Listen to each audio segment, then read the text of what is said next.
Item ಯಾವುದೇ ಇರಲಿ try ಮಾಡಿ ಆಚಿ ಚಿಕನ್ ಮಸಾಲಾ. ಅಯೋಧ್ಯೆ ರಾಮ ಮಂದಿರ ದೇಶದ ಕೋಟಿ ಕೋಟಿ ಹಿಂದೂ ಭಕ್ತರ ಪುಣ್ಯ ಭೂಮಿಯಾಗಿದೆ. ಆದರೆ ಈಗ ರಾಮಲಲ್ಲಾನಿಗೆ ಬಂದ ದೇಣಿಗೆ ಹಣಕ್ಕೂ ಕನ್ನ ಹಾಕಲಾಗಿದೆ. 8 ಮಂದಿಯನ್ನು ಅರೆಸ್ಟ್ ಮಾಡಲಾಗಿದ್ದು ಈ ಪ್ರಕರಣ ರಾಜಕೀಯ ಜಟಾಪಟಿಗೆ ಕಾರಣವಾಗಿದೆ.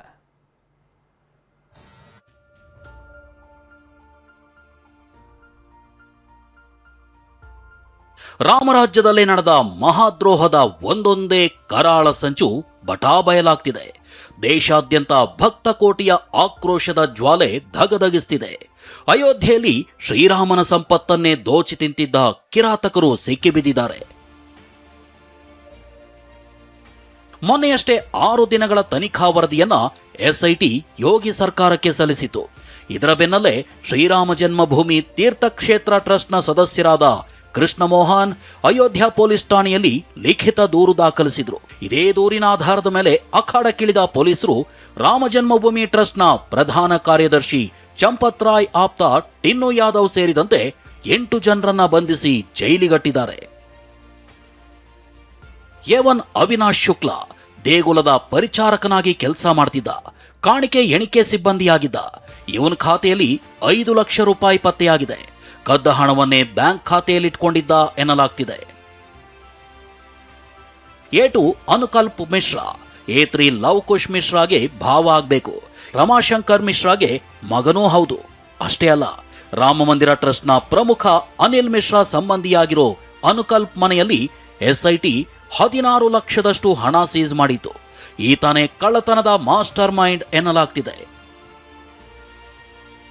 ಎ3 ಲವ್ ಕುಶ್ ಮಿಶ್ರಾ ಎ6 ರಮಾಶಂಕರ್ ಮಿಶ್ರಾನ ಅಳಿಯ, ಟ್ರಸ್ಟ್ನ ಪ್ರಮುಖ ಅನಿಲ್ ಮಿಶ್ರಾ ಸಂಬಂಧಿ. ಇವನು ದೇಣಿಗೆ ಹಣದ ಕಳ್ಳ ಸಾಗಣೆ ಮಾಡೋ ಜವಾಬ್ದಾರಿ ಹೊತ್ತಿದ್ದ ಎನ್ನಲಾಗಿದೆ. ಇನ್ನು ಎ4 ಮನೀಶ್ ಕುಮಾರ್ ಯಾದವ್. ಈ ಮಹಾಶಯ ಎ8 ಟಿನ್ನು ಯಾದವ್ನ ಸ್ವಂತ ಅಣ್ಣನ ಮಗ. ಈತ ಕಾಣಿಕೆ ಎಣಿಕೆ ಪ್ರಕ್ರಿಯೆಯಲ್ಲಿ ನೇರವಾಗಿ ಭಾಗಿಯಾಗ್ತಿದ್ದ. ದೇಣಿಗೆ ಹಣ ಎಣಿಸೋ ತಂಡದಲ್ಲಿದ್ದ ಮನೀಶ್ ಮನೆಯಲ್ಲೂ ದೇಣಿಗೆ ಕದ್ದ ಹಣ ಪತ್ತೆಯಾಗಿದೆ.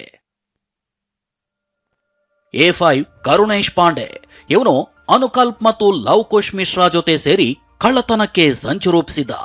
ದೇಣಿಗೆ ಹಣ ಹಾಗೂ ಚಿನ್ನಾಭರಣಗಳನ್ನ ಕಳವು ಮಾಡ್ತಿದ್ದ.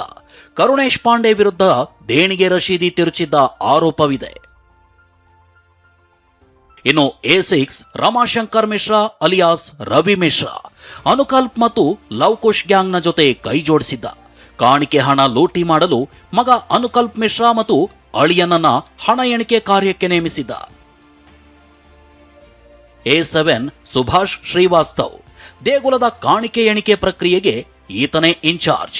ಈತನ ಕಣ್ಗಾವಲಿನಲ್ಲೇ ಸಂಪೂರ್ಣ ಹಣ ಎಣಿಕೆ ನಡೀತಿತ್ತು. ಹೀಗಾಗಿ ದೇಣಿಗೆ ದೋಚಲು ತನಗ್ ಬೇಕಿದ್ದವರನ್ನೇ ಎಣಿಕೆ ಕಾರ್ಯಕ್ಕೆ ನೇಮಕ ಮಾಡಿಕೊಂಡಿದ್ದ. ಬ್ಯಾಂಕ್ನ ಮಾಜಿ ಉದ್ಯೋಗಿ ಸುಭಾಷ್ ಹಣ ಲಪಟಾಯಿಸೋದು ಹೇಗೆ ಅನ್ನೋ ಲೆಕ್ಕ ಕಲ್ತಿದ್ದ. ಎ8 ರಾಮಶಂಕರ್ ಯಾದವ್ ಅಲಿಯಾಸ್ ಟಿನ್ನು ಯಾದವ್. ಇವನು ಟ್ರಸ್ಟ್ನ ಕಾರ್ಯದರ್ಶಿ ಚಂಪತ್ ರಾಯ್ಗೆ ಅತ್ಯಂತ ಆಪ್ತ. ಈ ಹಿಂದೆ ಚಂಪತ್ಗೆ ಕಾರು ಚಾಲಕನಾಗಿ ಕೆಲಸ ಮಾಡಿದ್ದ. ಇವನ ಬಳಿ ಹಣ ಎಣಿಕೆ ಕೊಠಡಿಯ ಕೀಲಿ ಕೈ ಇರ್ತಿತ್ತು. ಇಡೀ ಕೃತ್ಯದ ಸೂತ್ರಧಾರ ಇವನು.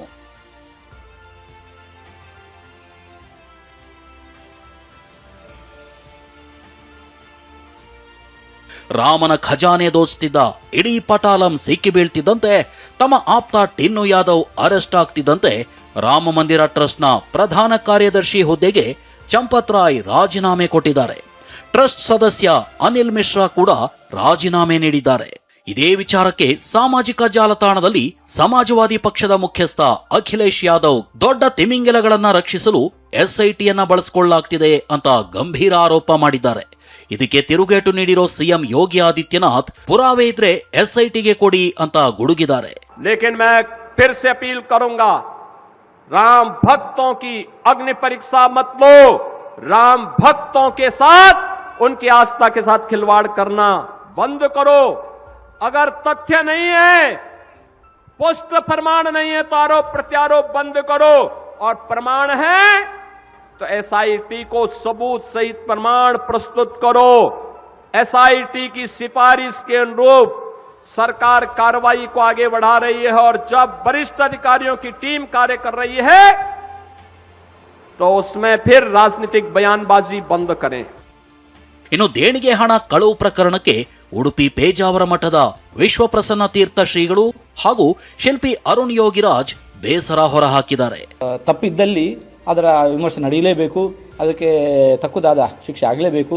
ಯಾಕೆಂತಂದರೆ ಇದು ಒಬ್ಬಿಬ್ಬರಲ್ಲ, ದೇಶ ವಿದೇಶಗಳ ಸಮಸ್ತ ಶ್ರದ್ಧಾಳುಗಳ ಶ್ರದ್ಧಾ ಕೇಂದ್ರ ಆದದ್ದಾಗಿದೆ.